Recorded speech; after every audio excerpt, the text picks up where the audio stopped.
여러분 안녕하십니까. 무궁화 방송을 시작합니다.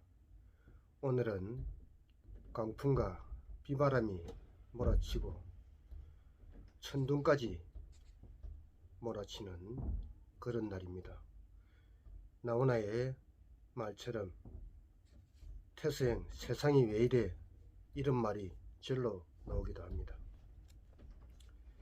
오늘 방송은 미국의 대선에 관해서 여러분들에게 정확한 분석과 소식을 전해드리려고 방송을 시작했습니다. 11월 15일 날 트럼프 대통령은 트위터에서 빅뉴스를 전했습니다. 이번 대선이 부정선거를 넘어 위헌임을 입증할 수 있는 대형 소송들을 곧 진행할 것이라며 다시 한번 승리를 자신했습니다.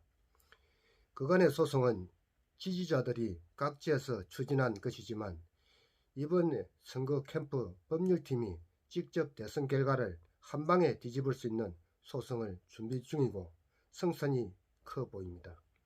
이미 트럼프 대통령은 변호사 29명과 전국의 수백 명의 변호사들이 참여하겠다는 의사를 보이고 있다는 것입니다. 트럼프 대통령은 해커들이 도미니언 투표기를 손쉽게 해킹하는 영상을 올렸고, 도미니언 CEO가 청문회에서 중국산 부품이 들어있다라고 시인하는 영상도 올려 이번 소송의 의미를 짐작케 하고 있습니다. 트럼프 대통령의 변호팀의 유명 변호사 시드니 파일은 확보한 베네수엘라 전 국가안보위원회 정인 진술서를 일부 공개했습니다. 이 진술서에 의하면 도미니언 투표지는 유권자가 투표를 조작해도 추적되지 않도록 설계가 되어 있다는 것입니다. 유권자 이름과 지문으로 검색하면 정상 투표 결과가 나오지만은 내부적으로 결과가 조작된 상태라고 합니다. 따라서 이 시스템만으로는 조작 증거를 찾기 힘들며 도미니언 자회사 스마트매틱이 이 시스템을 2006년 베네수엘라 차베스 대통령이 600만 표 차이로 승리한 대선 결과를 조작했다고 합니다. 이 정의는 또 2013년 베네수엘라 총선 때도 같은 방법으로 사용을 했는데 투표 결과가 보여지는 어느 방에서 실시간으로 각 지역 후보들의 투표수를 조작하는 것을 목격했다고 밝혔습니다. 그런데 이번 미국 대선에서는 트럼프 대통령이 리더가 너무 커서 별도로 추가 설정을 해야 했고, 이 때문에 각 경합주 개표소의 개표가 갑자기 중단됐다고 파멜 변호사는 말했습니다. 베네수엘라 총선 조작은 지난 2017년 AP통신 보도에서도 거론된 바 있습니다. 스마트 매틱의 이사였던 안토니오 무지카는 당시 참관인이 없어서 기계를 통해 100만 표를 조작할 수 있었다고 시인한 바 있습니다. 이번 소송을 진두지휘하고 있는 트럼프 대통령의 변호사 줄리아니도 16일 폭스뉴스와 인터뷰에서 도미니언이 베네수엘라와 중국과 연관되어 있다고 밝혔습니다. 줄리아니는 도미니언 투표기는 차베스 전 대통령이 설립한 스마트매틱이 개발한 기술을 사용하여 현재 차베스의 동업자였던 2명이 이 회사를 소유 중이라고 설명하고 있습니다. 또 이 소프트웨어가 남미 전역에서 부정선거에 사용되면서 미국은 10년 전부터 도입을 금지했지만 이번에는 다른 회사의 하청업체로 위장을 해가지고 미국에 들어왔다고 보도하고 있습니다. 도미니언 전직 직원을 포함해서 이미 4명의 정인을 확보했다는 줄리아니는 도미니언이 대선 정보를 통째로 다른 국가로 보냈는데 믿을 수 없는 일이라고 말했으며 이 자체로도 위헌이다라고 말을 했습니다. 그는 또 도미니언이 급진 좌파가 소유한 회사라고 지적했는데 실제로 도미니언의 고위적 한 사람인 에릭 쿠먼은 극좌 폭력단체인 안티파 열성 지지자로 최근 폭로가 되었습니다. 에릭 쿠먼은 안티파 회원들과의 채팅에서 9월 27일 선거에 대해 걱정 마라, 확신하는데 트럼프는 이기지 못한다라고 말을 했습니다. 그런데 폭로 이후 그가 도미니언 관계자라는 프로필이 현재 온라인에서 급히 삭제되고 있다고 합니다.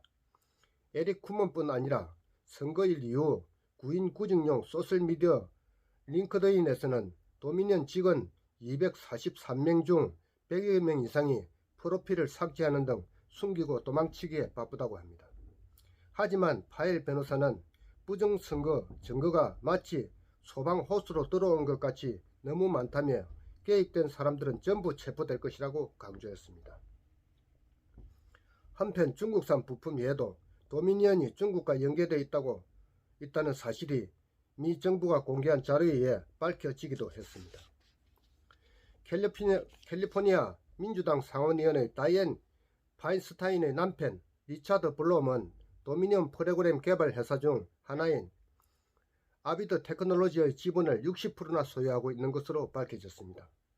그리고 아비드 테크놀로지 배후에 있는 사모펀드 블롬 캐피탈은 2002년 11월 중국 차이나 네트콤과 협력해 아시아 글로벌 크로싱과 중국 선전발전은행 등을 인수한 바 있습니다. 그런데 여기에 참여한 차이나 네트콤의 짱쩌민 주석의 아들 짱맨흥이 실소유주로 알려지고 있습니다. 결국 도미니언은 중국 공산당과 미국 민주당이 연결고리였다는 것이 일부 밝혀질 셈입니다. 실제로 파인스타인의 이현은 앞서 바이든의 아들 헌터의 노트북에서 발견된 이메일에서 중국 하신에너지와의 협력사업에 동참한 친중파 민주당 정치인 명단에 포함되어 있었습니다. 지난주 미국 국토안보부의 사이버 안보기관 시설 안보국 CISA는 이번 대선이 미국 역사상 가장 안전한 선거였다는声明을 배포한 바 있습니다. 하지만 이 같은 주장과 달리 실제로 수많은 사망자 투표나 유권자가 아닌 사람의 투표가 도미니언 시스템의 투표 바꿔치기로 확인되었습니다. 최근 조지아주 재검프 내에서는 심지어 개포되지 않는 트럼프 수천 장이 카운티 세 곳에서 무더기로 발견되기도 했습니다. 트럼프 대통령은 18일 이 같은 책임을 물어 마이크로소프트 경영진 출신인 크리스토프 크레버스 CISA 국장을 전격 경질했습니다. 현재 분쟁지역 7개 지역에서 부정투표로 334만 960표로 전체 투표자 2,935만 3,506표의 11.38%나 된다고 합니다. 부정투표만 무려 334만 장의 표가 된다는 것입니다. 2016년 미국 언론들은 투표를 시작하기도 전에 힐러리 승리를 선언했었고 올해 2020년에는 투표가 끝나자마자 바이든이 승리했다고 대대적인 선전을 했지만 그들은 결국 거짓 선동 보도를 한 것이고 지금도 하고 있습니다. 이 같은 보도는 현재 우리나라 역시 마찬가지입니다. 언론이 사회정화 역할을 해야 함에도 불구하고 이렇게 한쪽으로 기울어져 편파적 보도를 함으로써 국민들의 알 권리를 잃게 되고 결국 수많은 국민들은 엉터리 보도로 통하여 세뇌당하는 꼴이 되는 것입니다.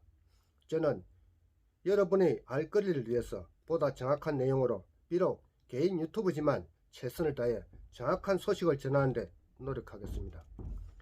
오늘은 미국의 대선 결과 지금 현재 진행되고 있는 사항들에 대해서 여러분들에게 말씀을 드렸습니다.